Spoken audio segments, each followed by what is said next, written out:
So, we have some very special guests with us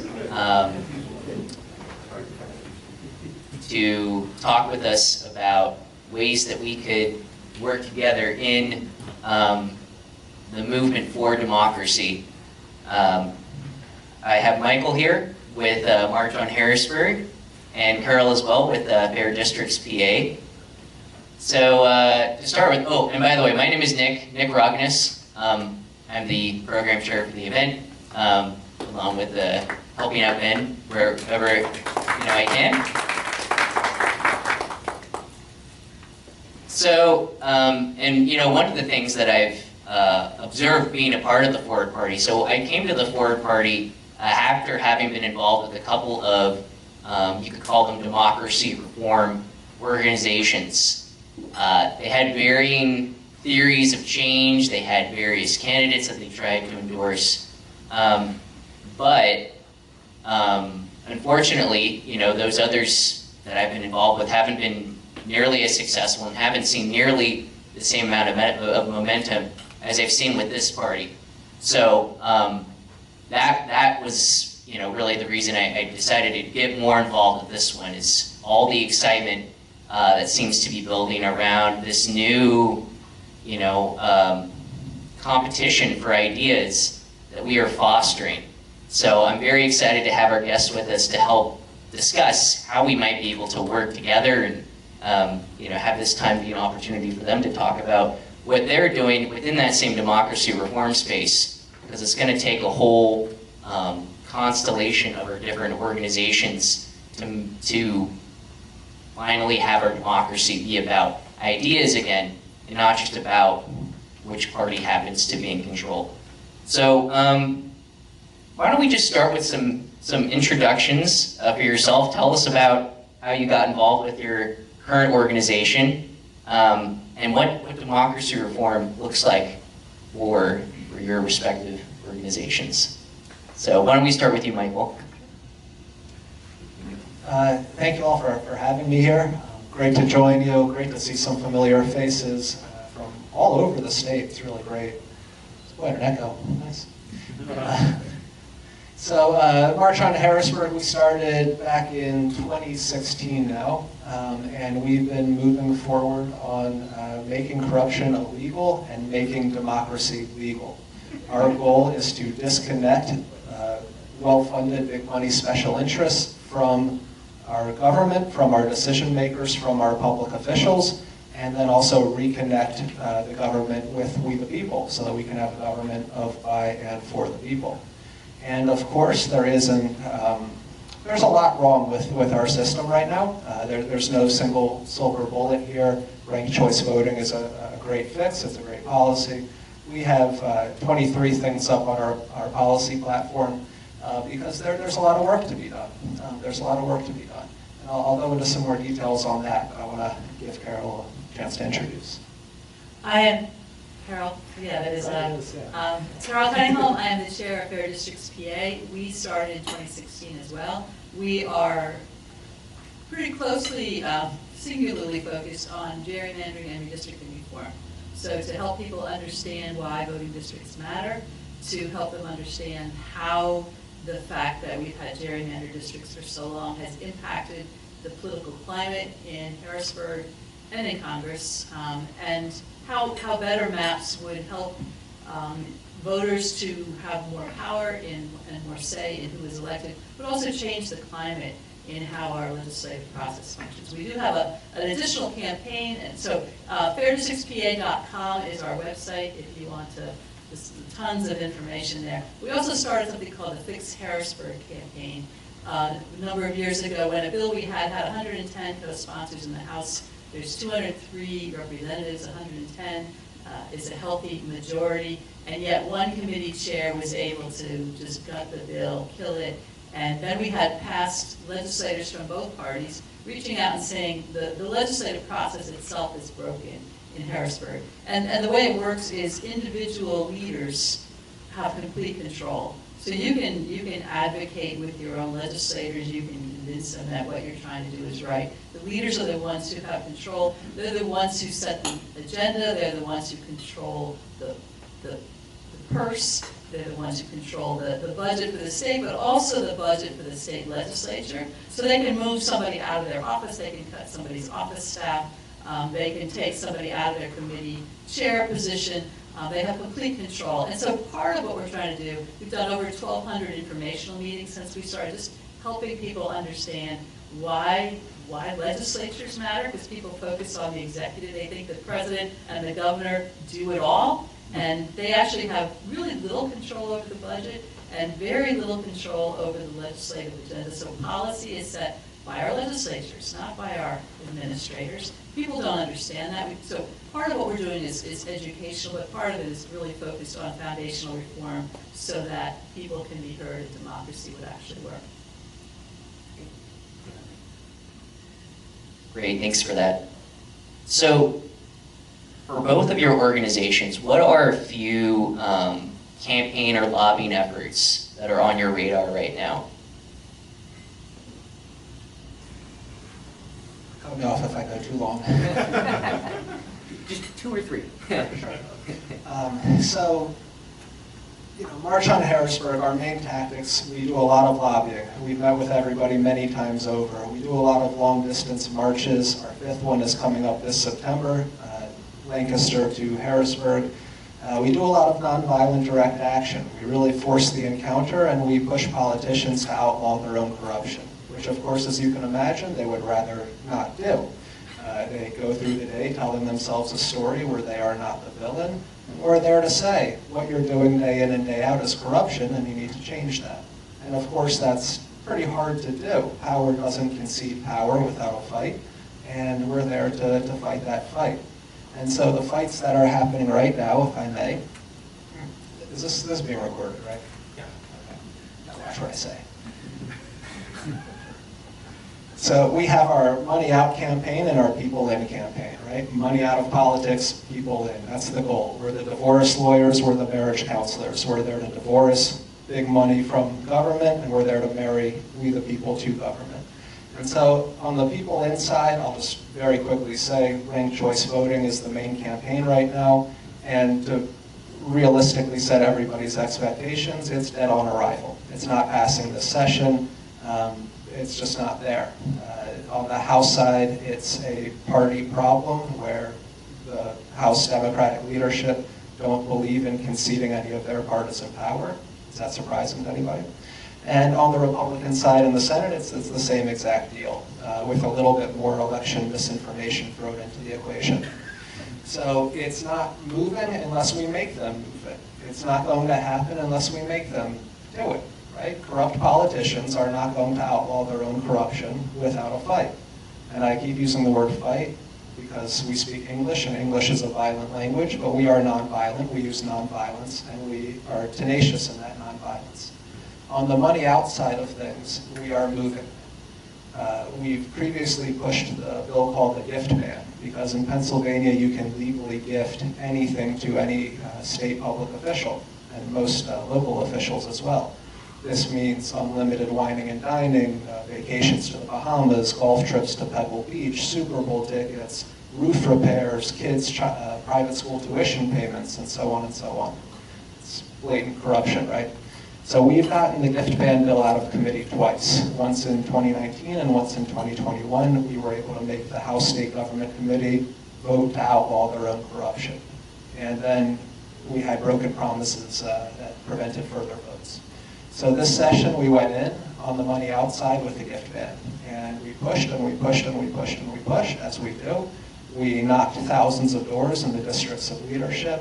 We threatened nonviolent direct action. We almost went into one at one point.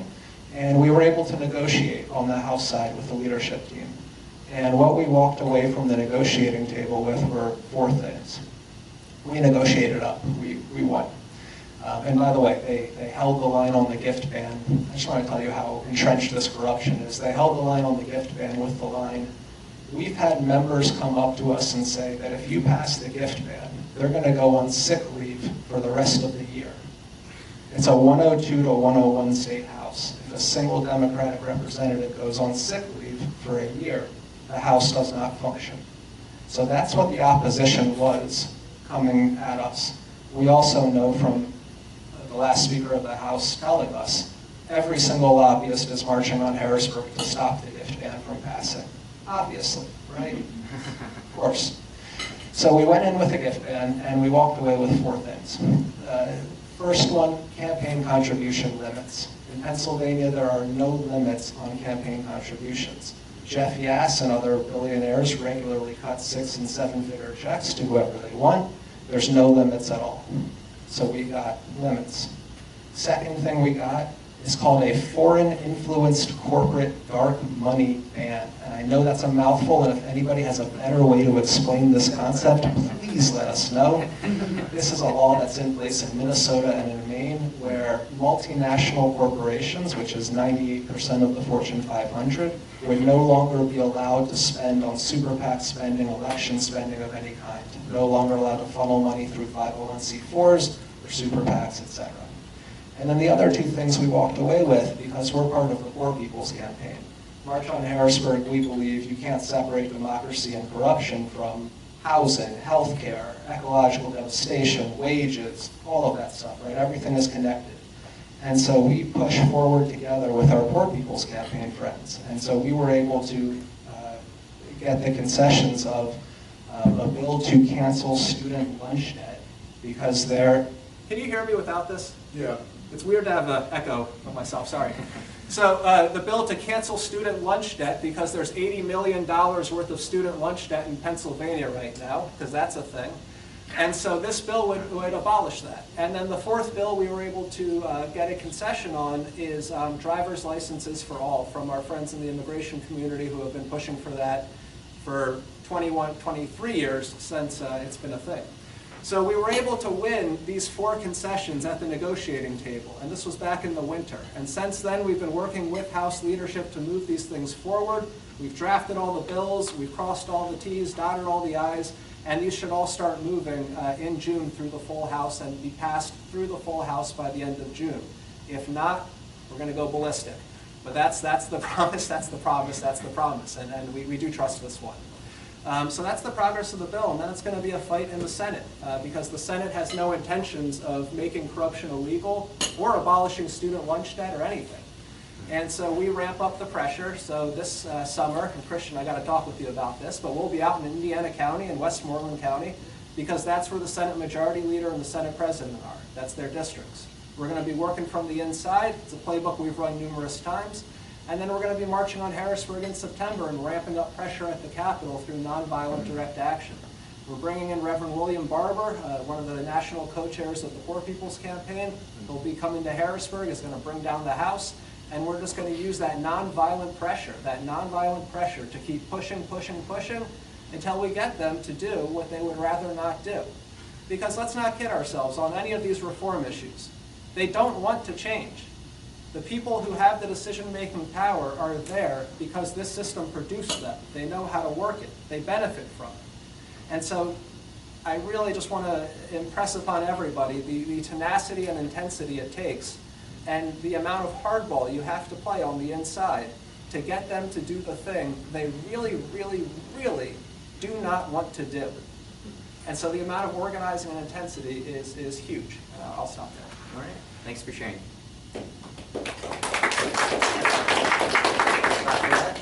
Carol. Yeah, what's on your radar? What's on our radar? Well, And I'm sorry, we also passed 2 minor transparency bills through the House like a few months ago. I just forgot to mention those because they're transparency bills and they're minor. On the side. On the side. so you might notice that he said pass to the House. I don't know if you know, but so far this year, only 17 bills have passed through both chambers. This is a full-time legislature. There are lots of part-time legislatures that are done for the year that pass 800, 900, 1,000 bills. Pennsylvania's full-time legislature this year has passed 17. The House passed 10, the Senate passed 7. I think when the House got to 10, they noticed the Senate had stopped passing any House bills, and so the House also stopped passing bills. And I don't know if you've noticed, but in Pennsylvania, bills are held as cards, poker chips, something of that sort for budget season. So budget season comes, and whatever you want in the budget, the Senate leadership will be sitting there saying, you give us this, you give us that, you give us that, we'll give you some money for schools. You give us this, you give us that, you give us that, you know, we'll fix some bridges. You would think they would be negotiating together for what's best for Pennsylvania. That's not how it works. And part of that is gerrymandering. We've got 30 years of a very, very entrenched Senate leadership. Republicans have run the Senate for the last 30 years because of built-in cushions for the Senate. And even with the new maps that we have, the new maps are much better, the new congressional map. Since 2018, we've actually had fair congressional maps. Hurrah. And the new House map is, I was actually looking at the stats this past week, it is among the 1%, there are, how can I say this? It's the top of the line in terms of an actual fair map, a House map in the country. Top 1%. There are 99% of the maps are more gerrymandered than the House map. The Senate map is, I think, about 32%. So it's in right on, there are a third of the Senate maps in the country are better, 2/3 are worse. We used to be among the very worst. So big improvement, but not enough improvement. And that happened because of citizen engagement, citizen advocacy, citizen testimony, citizens showing up and saying, we demand better, we demand a fair share, we demand a transparent process, we demand good maps, and submitting lots and lots and lots of maps and lots, over 6,000 testimonies submitted to the Legislative Reapportionment Commission. All of that is good, but it's not in law. It doesn't guarantee better maps in the next decade. And so we are working on a bill right now. House Bill 1776 is in the House. It has 45 co-sponsors. We'd like to see that number go up. Very few Republicans, I think only 3 so far, 42 Democrats. In the past we had, the most we've had at any point is 110, but that was a lot more Republicans. And it seems like Republicans have been told, do not sign on to this bill. That seems to be the case. In the Senate, there's a bill ready for introduction. It will be Senate Bill 1076. It might be introduced as soon as next week. That has 5 co-sponsors so far, including the Senate minority leader, but no Republicans have signed on to that so far. We have no expectation at all in the world that this bill will move in this session. It's a constitutional amendment. It would have to move by the end of, before the summer recess, because it has to have 3 months advertising period before the next general election. Our goal with this bill is to get feedback. It's to get feedback from legislators. It's to find out what the sticking points are. It's to begin some negotiation on what would work, what wouldn't work. Also to get legal scholars looking at it, to get other advocates looking at it, to kind of run through and game it out and say, does this really work? Is the timeline right? The timeline, if you remember, this last redistricting was a mess because of the pandemic and the late census data. So we want the bill to be clear, but also elastic enough that if there's some kind of a reason for delay, it doesn't throw the bill off course. So it's a complicated bill, and it's a constitutional amendment. There's lots of arguments, should you put that much into the Constitution? People say, oh, just do some enabling legislation. What we've seen with Act 77, if you remember the vote by mail bill, was that was passed really quickly with the assumption that the enabling legislation would clean up all the messy pieces. And even the top priority messy pieces, like the pre-canvassing bill, is stuck and cannot move. So we want to put everything into the bill itself. That's redistricting. The other issue I mentioned is the Fix Harrisburg campaign. And part of what we're trying to do is help people understand the system right now is broken, which is why what you're doing is so important, and why, as your candidate's campaign, if you could point towards the dysfunction in our state legislature, that's a valuable message to get out there.